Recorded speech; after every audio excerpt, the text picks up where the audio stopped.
రోజు రథసప్తమి సందర్భంగా ఇలా 5 రౌండ్లు అంటే సున్నము జాజు పెడతాము ఊర్లలో. ఇక్కడ సున్నం జాజు లేదు కాబట్టి ఈ విధంగా వేసి నవధాన్యాలు కొత్తగా పండుతాయి కాబట్టి చుట్టూ నవధాన్యాలు పెడతాము.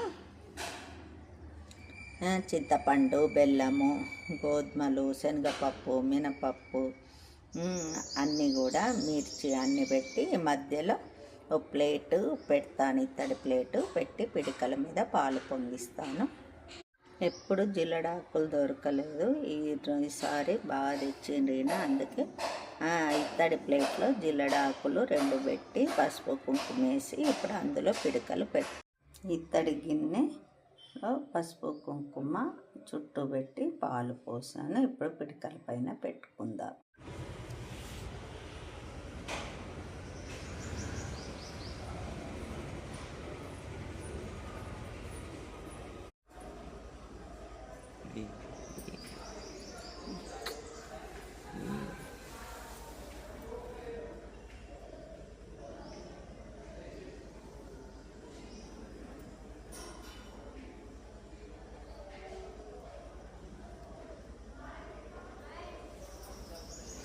పాలు ఇలా తులి చెట్టు కింద పిడికల పైన పాలు వంగిస్తాం.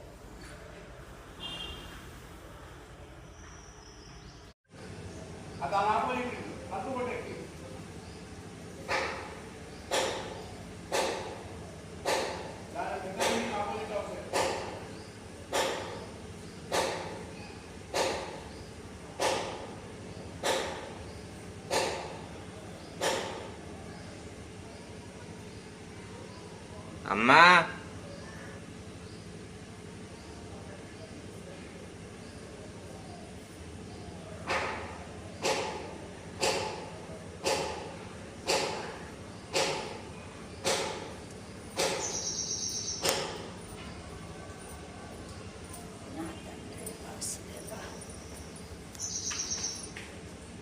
కిరాణా పట్టు కిరాణా షాప్ పక్కన చెప్తుంది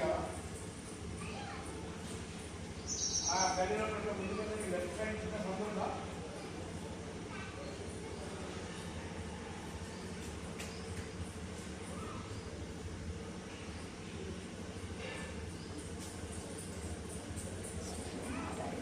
వాసుదేవ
పాయసము అచ్చం పాలల్లో బియ్యము, చక్కెర, పలుకులు, కిస్మిస్లు అట్లా వేసి మంచిగా పాయసం చేసి సూర్యభగవానుడికి పెట్టేశాను. ప్లీజ్ సబ్స్క్రైబ్, లైక్, కామెంట్ చేయండి. లైక్ చేస్తే ఇంకింత ముందుకు నా ఛానల్ వెళ్తుంది. ప్లీజ్ సబ్స్క్రైబ్ చేయండి, ముందుకు సాగనీయండి నా ఛానల్ను. మీ అందరు సబ్స్క్రైబ్ చేసిన వాళ్ళందరికీ కూడా ధన్యవాదములు. ఇలానే నా ఛానల్ని ఎంకరేజ్ చేస్తూ ఉండండి. నమస్కారం.